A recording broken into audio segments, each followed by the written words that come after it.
tunaenda kupata kwa Warumi 12 kuanzia Warumi 12 kuanzia 1 hadi 2. Romans chapter number 12 verses 1 and 2. Kwa hiyo ndugu zangu, maadamu Mungu ni mwenye huruma nyingi, na watii kwa moyo wote, mtoleheni Mungu miili yenu kama tambiko iliyo hai, takatifu na yenye kupendeza. Hii ndiyo njia yenu halisi ya kumwabudu. Msiige mitindo ya ulimwengu huu, bali Mungu afanye mabadiliko ndani yenu kwa kuzigeuza fikra zenu. Hapo ndipo mtakapoweza kuyajua mapenzi ya Mungu na kutambua jambo lililo jema, linalompendeza na kamilifu. Yohana 4:9-15. Lakini huyo mwanamke akamwambia, wewe ni Myahudi, mimi mwanamke Msamaria, unaweza aje kuniomba maji? Wayahudi hawakuwa na ushirikiano na Wasamaria katika matumizi ya vitu. Yesu akamjibu, kama tu ungalijua zawadi ya Mungu na ni nani anayekwambia nipatie maji ninywe, ungalikwisha mwomba naye angekupa maji yenye uhai. Huyo mama akasema, Bwana, wewe una chombo cha kuteka maji, nacho kisima ni kirefu. Utapata wapi maji yenye uhai? Au labda wewe wajifanya mkuu zaidi kuliko baba zetu Yakobo? Yeye alitupa sisi kisima hiki, na yeye mwenyewe, watoto wake na mifugo yake walikunywa maji ya kisima hiki. Yesu akamjibu, kila anayekunywa maji haya ataona kiu tena, lakini atakayekunywa maji nitakayoumba mimi hataona kiu milele. Maji nitakayoumba yatakuwa ndani yake chemchemi ya maji ya uhai na kumbatia uhai wa milele. Huyo mwanamke akamwambia, Bwana, nipe maji hayo ili nisione kiu tena na nisije tena mpaka hapa kuteka maji. Tuombe. Mungu mwenye enzi, Mungu mwenye mamlaka yote ya dunia na mbingu, Mungu tunakualika Yesu Kristo mwana wa kipekee aje hapa atunenee. Sisi ni sauti tupu, sisi ni debe tupu, sisi hatuna lolote la kusikiliza. Mungu tunakuona, tunakuomba ukuje utufunze neno lako na utufunulie zaidi, tuelewe ni nini ulikuwa unataka tujue kwa neno hili. Katika jina la Yesu tunaomba na kushukuru. Asante kwa neno hili. Hapa kwa neno hili tunapata story kafupi ambapo Yesu aliweza kukutana na Msamaria. Alikuwa huko Judea, alikuwa anaelekea Judea. Wanafunzi wake ama Wafarisai wakasikia huyu Yesu Kristo anabatiza watu wengi zaidi na wengi wanaokoka zaidi. Wakaanza kujiuliza ni nini, lakini kwa hakika Yesu hakuwa anabatiza, ni wanafunzi wake ndio walikuwa wanafanya kazi hiyo, lakini walikuwa na baraka, wengi wanaokoka na wengi wanabatizwa. Sasa wakazungumza, Yesu akarudi Galili, akasema wacha niende, ndio akapitia kwa barabara, akaenda akapita kwa shamba ya Joseph ambao walikuwa wamepatia Jacob. Pale kulikuwa na kisima cha maji. Ilikuwa imefika kitu kama saa 6 na Yesu akapumzika, sababu alikuwa amechoka. Unajua saa 6 mchana jua inawaka sana. Yesu akasema wacha nipumzika hapa, sababu alikuwa naona ni mahali pazuri ya kupumzika. Yesu akapumzika pale. Naam, wakati alipumzika, huyu mwanamke Msamaria akafika. Mwanamke Msamaria alipofika pale, Yesu akamwona, akamwambia, mama, naomba unipe maji ninywe.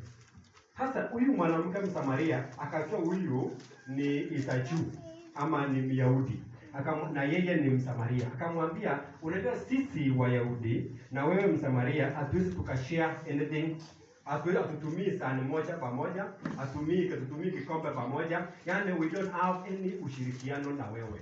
We don't fellowship together. Akamuuliza, akamwambia sasa itakuwa aje nikupatie? Haiwezekani. Sasa Yesu akamwambia, kama ungejua unaongea na nani, ungeshanipatia hiyo maji, alafu mimi nikupatie maji yenye hautawahi sikia kiu tena. Kwa sababu kila mmoja mwenye anakunywa hii maji, ambaye anakunywa hii maji ataweza kusikia kiu tena. Hata mimi nikikunywa hii maji, next week tena nataka ingine, jioni tena nataka ingine. Hata hii ni kadogo, na kunywa lita 2. Hata hii ni kadogo, so lazima nisikie tena kiu. Hata nikimaliza lita 2 bado nakunywa ingine. Akamwambia hii maji utasikia kiu tena. Sasa huyu mama akasikia. Sasa kumbe nakucheka kila siku nachota hii maji, nakuja na mtungi yangu, nakuja kuchota. Hata badala basi anipatie hii ingine. Yeye anasema, kwanza alimuuliza, kwani wewe ni nabii? Wewe ni mkubwa sana, unaweza fanya mambo makuu kuliko wakina chako? Akasema, aisuru, wacha tu anipatie hii maji, kwa sababu kuliko nichoke kila siku na kuja kuchota kila siku, wacha anipe. Akamwambia, fanya aje, unipatie maji basi, unipe hiyo maji nikunywe, ili hata mimi nisikie kiu tena. Hata kama ni wewe umeambiwa hii chakula unakula kila siku na unasikia njaa, wacha kula hii chakula na hutaisikia njaa tena milele. Tutafurahi sana. Kweli unipe chakula nikula once and for all. Yes, alafu nisikie njaa tena, na kula tu hivi na nikae tu hivyo, kuna kukula tena. Akamwambia unipatie. Wakati alikiri tu hivyo na akakubali akukunywa maji ya uzima, maji yenye hata isikia kiu tena. Hata Yesu akamwambia, sawa, kama umeshakubali ni sawa, enda kwanza uniitie mzee wako. Sasa kwa sababu huyu mama alikuwa malaya na ameona pia mzee ako hapa, sababu alikuwa anamuita yeye mzee, hakuwa anajua ni Yesu, alikuwa anamuita yeye mzee. Akasema sasa hata huyu anaweza kuwa mzee wangu. Sasa amesema niita wazee na nitaache, sasa niseme sina, sababu alikuwa na wengi, alikuwa na kama 5, na huyu pia ni mzee na anapeana maji free. Acha huyu akue mzee. Sema mimi sina mzee, ndio huyo akue mzee, ndio mimi sina. Yesu akamjibu akamwambia, umesema ukweli, kweli hauna mzee, kwa sababu umekuwa na wazee, umeolewa na wazee 5, na huyu mmoja uko na yeye, yani alikuwa na 6, na huyu mmoja uko na yeye pia si wako. Mama kashangaa, kwa nini? Anajua aje? Anajua 5 na tena niko na mmoja na tena si wangu. Kwani huyu anajua aje? Unajua hata kama ni wewe unashangaa mtu ananijua aje? Mtu anakuambia wewe ulisomea shule hii, nasomea shule hii ukapata D na ukaenda hii na ukaenda hii, na hujawahi kukutana na yeye, anakuambia yote kila kitu. Praise the name of the living God. Sasa yeye akaendelea akasema, nilipita wache maji kwa mtungi pale na kimbie, kaenda atangazie watu kwa nimepata mtu ameniambia yale yote nafanyanga kila kitu. Aliyesawa hata alikuwa amekuchia maji, akaenda akaweka hapo chini na akakimbia kuambia watu, kuchini kuna mtu hapa anaweza kuambia yale unafanyanga huko, anajua yote. Praise the name of the living God. Akaenda akaambia watu kweli, akakuja sema moja, twende tuone maajabu ya Musa, twende tukimbie tuone maajabu. Wakakuja kuangalia, akasikiliza, mama akawaeleza ushuhuda vile tumeambiwa ushuhuda. Akamwambia huyu mzee ameniambia hii na hii. Kaka Yesu akamwambia, iko siku watu wataabudu Mungu wa ukweli kila wakati, na iko siku itakuja. Akamwambia, hiyo maneno unaniambia ni nini? Si ni Yesu peke yake ndio Mesia, ndio anakuja? Akamwambia, mimi ndiye huyo. Kumbe nilikuwa naongea na Mesia. Pale alijua hiyo maneno. Praise the name of the living God. Wanafunzi wake walikuwa wameenda kuleta chakula pale town. Kumbe hata zamani kulikuwa na town. Walikuwa wameenda kuleta chakula. Kufika sasa akaangalia, sema ngoja tupatie huyu chakula. Yesu akasema, my food. Akasema chakula mimi niko naye. Sasa hao wanafunzi wakajiuliza, huyu ako na chakula gani? Nani amepatia chakula? Sasa alijiuliza, akamwambia, chakula changu ni kutimiza yale nimeitwa na Mungu. Hiyo ndio chakula changu, ni kutimiza yale nimeitwa na Mungu. That is the calling, is to accomplish the will of the Lord. Unajua mara mingi za zingine unaweza kuwa umeitwa kuwa kiongozi hapa kanisani, umeitwa ukuje kanisani ufanye, wewe you are a leader, ama wewe ni mtumishi wa Mungu kama mimi, wewe ni mchungaji, wewe ni askofu. inafika mahali unaanza kuona pesa ni kidogo, nataka ni kidogo, hao watu watoi, unaanza kulialia. Sasa unaanza kuhubiri tu pesa pesa pesa kila wakati, kwa sababu unaona pesa hakuna. Wewe ni kiongozi au lipwe, tunataka ulipwe kama kiongozi. Lakini Yesu akamwambia nini? Chakula changu ni kutimiza yale niliitwa, ile kazi nilipewa, sio kupewa mshahara, sio kufanya nini na angalau hii mshahara yote inaisha. Praise the name of the living God. Ni nini inatufunza hapa? Kichwa cha somo letu la leo ni kukua kwa mwanga. Kukua kwa mwanga. Being into light. Praise the name of the living God. Being into light. Kukua kwa mwanga. Huyu Msamaria na huyu Myahudi, Yesu Kristo. Yesu Kristo alikuwa kwa mwangaza. Na huyu Msamaria alikuwa kwa giza. Sasa giza na mwangaza haiwezi kukutana. Kama hapa usiku kulikuwa na giza na saa hii mchana kuna nini? Kuna mwangaza. Hawezi wakapatana mahali popote. Hata usiku ukiwakisha torch hivi, giza inapotea na mwangaza inakuwa. Ukizima torch, mwangaza inafanya nini? Inakuja. It can never meet. That is why alimwambia sisi wa Samaria na nyinyi Wayahudi hatuwezi tukapatana mahali popote. We can never meet. We can never meet.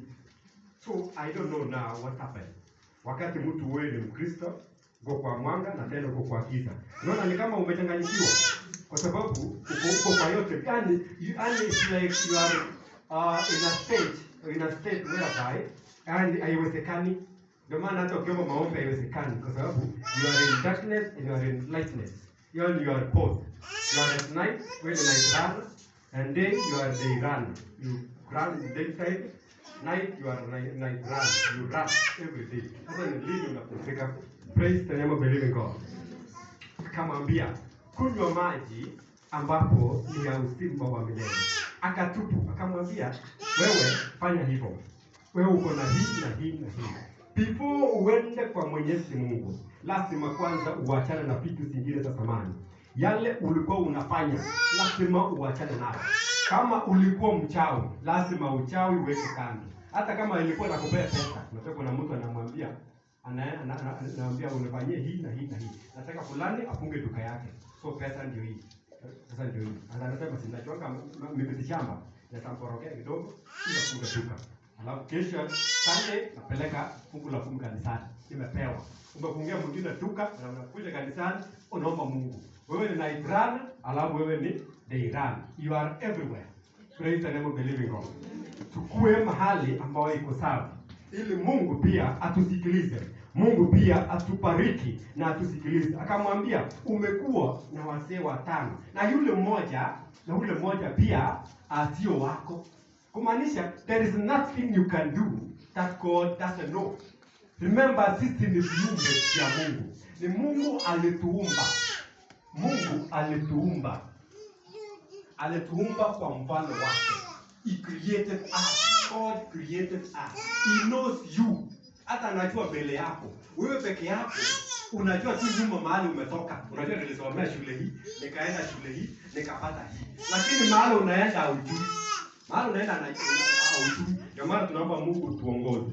Na tunajikabidhi mbele za Mungu. Only God knows where we are going. But you don't know. So yale unafanya kwa giza, Mungu anaiona. Mungu anafanya nini? Anajua. Sometimes tunaangalianga zile vijana wanataka kufanya usherati au kufanya dhambi yoyote, anaangalia huko. Hata mwizi anataka kuiba, anaangalianga huko, anaangalianga nyuma, anaangalia huko, anaona hakuna mtu. Anafanya nini?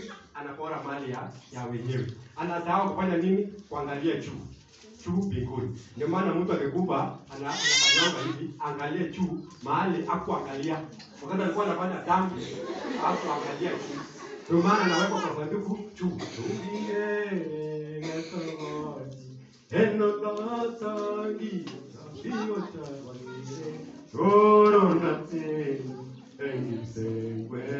Hayo unaangalia juu hivi. Na ulikuwa unakataa kuona. Ulikuwa unaangalia hapa, huku na kule. Hivyo alafu unafanya usherati yako, unafanya wizi wako, unasema Mungu anione. Praise the name of the living God. Mahali tumesomewa kwa Warumi 12. Our bodies is the living sacrifice. It is the temple of God. The church is not this one. The church sio hii yenye tunachenga, kanisa ni wewe mwenyewe.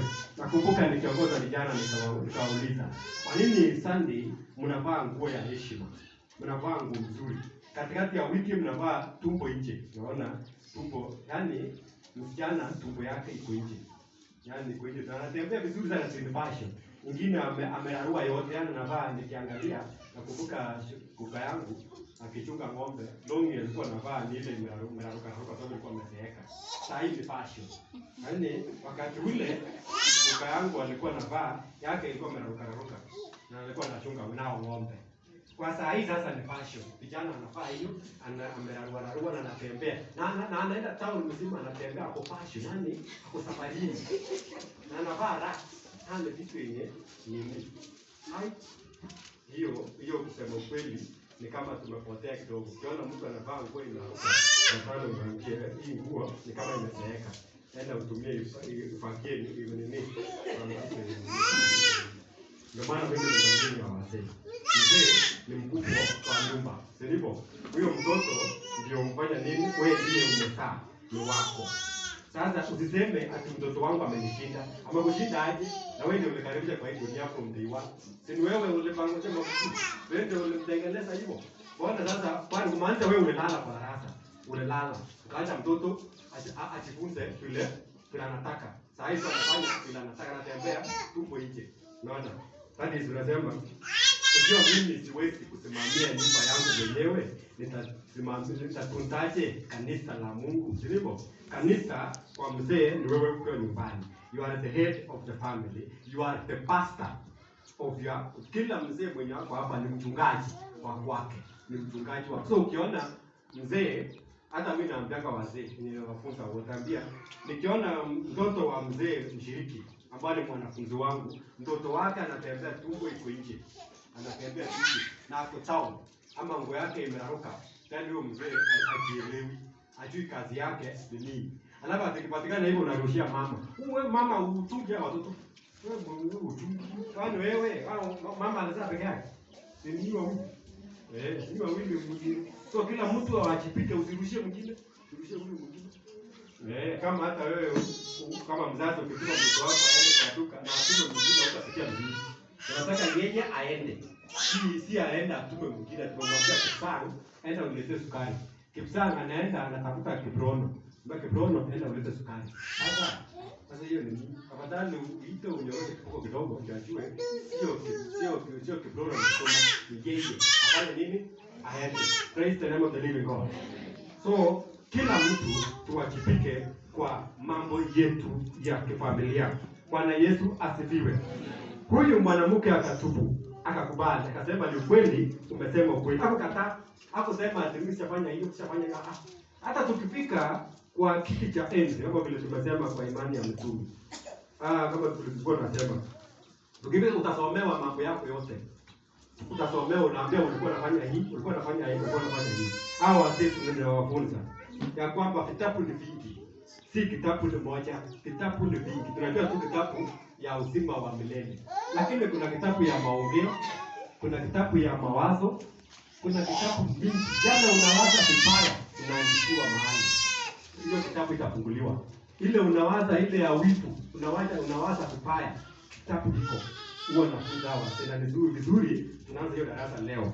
Na wata graduate hii mwaka katika jina la Yesu Kristo.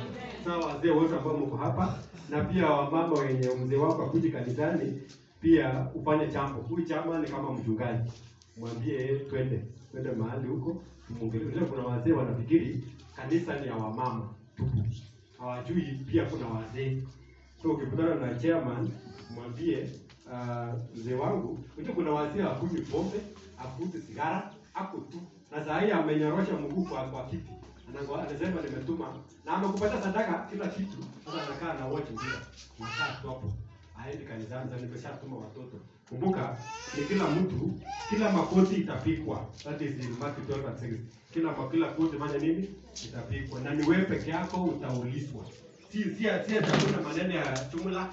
Ninaambia sasa mama unatuwakilisha. Bwana, ni kila mtu kivyake. Si kweli? Kila mtu kivyake. Unaokoka kivyako. Mtoto anaokoka kivyake. Mama anaokoka kivyake. Kama ni mrogi anaroga kivyake. Mimi nikienda, mimi na nyumba yangu tutafanya nini? Tutamtumikia Bwana. Hiyo ndio Daudi amesema. Mimi na nani? Mimi na nyumba yangu tutamtumikia Bwana. Lakini akisema penda kuteremka hapo chini, hiyo ni salamu ya wasee wanasalimiana hivyo.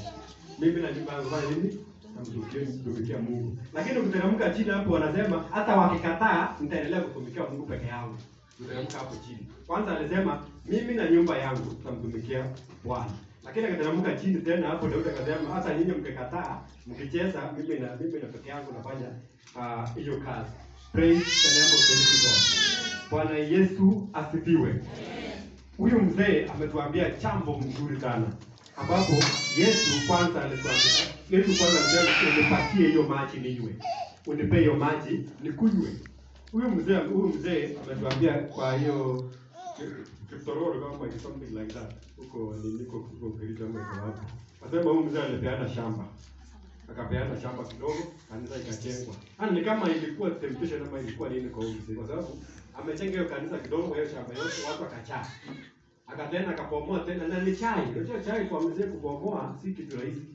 Akapomoa tena chai. Akasema wacha tuongeze. Kuongeza tena watu wakachaa. Akasema kwani nini? Akasema tena wacha tubomoe tena hii chai. Unaweza sometimes when you are in the chai is a very good testimony. Sometimes when you are in the chai, unasemanga tu kila siku hivi. Huyu mchungaji ni kama tuliletewa hapa tutoe matoleo kila saa. Huyu mzee ametuambia kitu cha maana. Alitoa akapeana. Akaona tena watu wamejaa akapomoa. Atena akaendelea kupeana. Akatena watu wanaonekana ni free, si ati anauzia watu, akanini tena akapeana. So kwa kazi ya Mungu tujitolee kufanya hii kazi ya Mungu. Hii mali yote tuko nayo kwa hii dunia tutaiacha huko. You know sometimes tuko na hiyo tamaa ya mwili. Tunapenda sana ile chenye mwili anataka. Mwili anataka pesa. Anataka float, anataka hii. That is why most of the people nowadays they only preach about prosperity. Ukae vizuri, uwe na gari, fanye nini. Na kesho ukimwona hiyo gari yako, utaenda hapo. Sababu lori linaweza kuja ipite na wewe. Gari itapaki na gari ile na insurance, na wewe hakuna insurance yako. Ukienda Mungu anakuletea mwingine moja. So Mungu pekee yake ako na spare part yetu. Kwa maana in the Bible inasema wakati wa mwisho tutapewa mwili mpya. Ni kweli? Tutapewa mwili mpya. Maanisha Mungu alikaa na spare part yetu alikaa hapo naye. So hatuna, lakini gari iko na insurance. So ilishamondwa pamoja na gari. Andika alikuwa na gari. Andika hiyo. Hata kama ulikuwa na float haitaandikwa. Inaandikwa tu kwa yote ni kwamba alizaliwa, akasoma, akaenda kanisa, akabatizwa, amekonjeka na amekufa, roho yake ilale salama. Haitaandikwa ulikuwa na pesa 20,000. Kwanza hata hiyo pesa tutachanga ya mjele.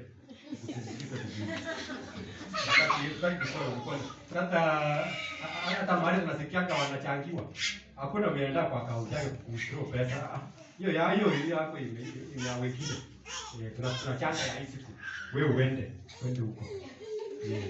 So hata wakati huo umeenda, utaelekea wapi? Utakuwa mgeni wa nani? Kwa sababu bado uko na mambo ya hii dunia.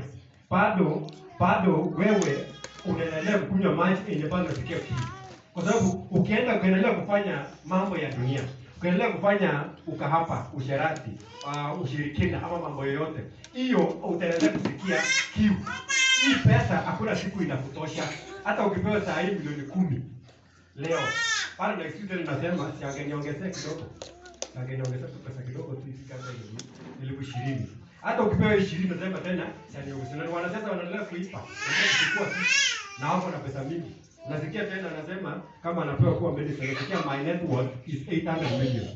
Na amekaa hapo anataka ni milioni 1 aanze kulipwa. Na yeye kwanza kwa net worth ya ngapi? 800 million. Anasema vizuri 849 million. Ya hii. Lakini baada amekaa hapo aochiwe, apewe ingine tena. Kwa maana hii pesa haitosheki. Sasa wewe what is your net worth? Na net worth ni ngapi? Na ule mwingine ni tani na wewe unataka. Sasa unaona hii mambo ya hii dunia tunafanya nini? Haitatutosha. Yesu Kristo alipelekwa milimani, akaambiwa nini? Akaambiwa ukiniabudu, hii mali yote ya hii dunia itakuwa yako. Yesu akamwangalia. You remember, Yesu alikuwa na mdomo mzuri na alikuwa na akili nzuri na ni mwerevu kuliko werevu wote kwa hii dunia, kwa sababu anajua God is the creator of heaven and earth, na yeye ni mtoto wake, kumaanisha yale yote kwa hii dunia pamoja na watu na kila kitu ni yake. Sasa shetani anakuja anamwambia hii ukiniabudu nitakupea yote. Sasa unapatia hata na yake. Ataona tu kwa sababu yeye ni mjinga. Kisha nimwambie you cannot worship God. You cannot worship any other God except God the Father in heaven. Peke yake. Hakukubali. Kama ni wewe uambiwe ikapigwa msiba hii magorofa yote. Ukisema tu uniabudu peke yake. Utafanya aje? Nasema hata si nitatubu. Acha nipe. Hii yote inaanza kurejesha yote. Imagine hii na kurusema nipewe. Sema plot tumejaa hapa chini yangu. Lakini remember ukienda utaacha yote. Praise the name of the living God. Tupende huyu Mungu in truth and in spirit. The Bible says itafika siku ambapo watu wangu wataniabudu kwa ukweli. Watu wangu wataniabudu kwa ukweli. Sio kuabudu tu just by the way. You come to the church just by the way. You just come to the church just by the way. Lakini baada ya ibada unafanya nini? Unaenda kufanya kituko chako. Unasema hiyo ni ya fulani. Hata matangazo kitangazwa hiyo ni ya watu fulani. Hata ibada ya katikati ya wiki hiyo ni ya watu fulani. Wamama wanataka sana hii ibada ya katikati. Wamama watatu ama wanne wanaenda. Hao wengine wote wako kazini. Na akita akikonjeka akosi hospitalini. Ataenda hospitali atibiwe. Hata sema sina nafasi. Lakini ikifika kwenda kuomba Mungu maombi, afanye nini? Aendi. Praise the name of the living God. Tumpende huyu Mungu kwa ukweli. Tusipende pesa. Praise the name of the living God. Tusipende pesa. Hii mtaa ambao tunaenda maombi. Ukiomba, ukisema hapa watu wakuje waombe. Watu wachache wanakuja. Isemekana kesho saa 10 tukuje hapa tuombe. Utapata watu kama 5. Lakini ukitangaza kuwa president anakuja na tunapeana shilingi 1,000, hapa itafurika. Hapa itafurika kwa mpaka kwa barabara huko itachaa. Na wanakuja pesa ngapi? 1,000. Lakini kama ni maombi watu wawili. Kama ni maombi ni ngapi? Wawili. Kama ni pesa itachaa, unakuja mpaka majirani. Why do we love money more than the word of the Lord? Na hii pesa ni vitu ambavyo inaperish. Hii ni vitu inaisha. Na hii dunia yote itamalizwa. Na the Bible says Mungu ataipomoa. Heaven and earth will be destroyed. Heaven and earth will be destroyed. So hii plot zimesema yote hizo zote ambazo ziko zitawekwa chini. Alafu a new heaven will be created. A new heart will be created. That is the Bible. A new heart will be done what will be created. So meaning ukifufuka baada ya Mungu wakati ufufuo imekuja, ujaribu kwenda utafuta plot yako hakuna, because everywhere will be try. Utamuuliza nani? Praise the name of the living God. Neno peke yake ambayo mko nayo ni ya Mungu. Tushike neno and let us follow what God says. Praise the name of the living God. I beseech you, brethren, to offer your bodies as a living sacrifice, only and because unto the Lord. Praise the name of the living God. Amen. Nataka tuimbe wimbo tukimalizia. Kuna wimbo ambao waliimba hapa. Inasema unificha. Nimependa leo mawimbo ya hapa. It is the best. Unificha number 117. I guess.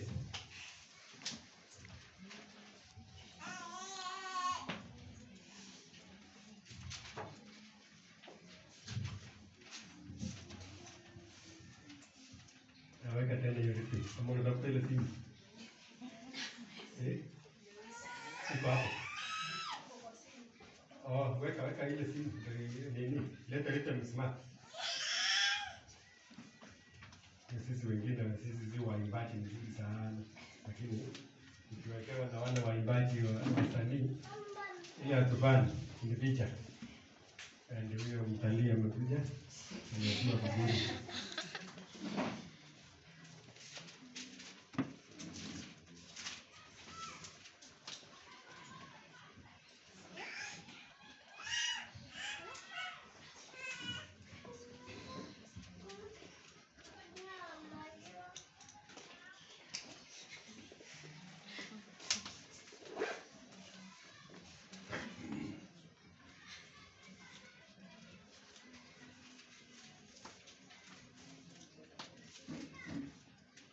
Sawa, umekubali.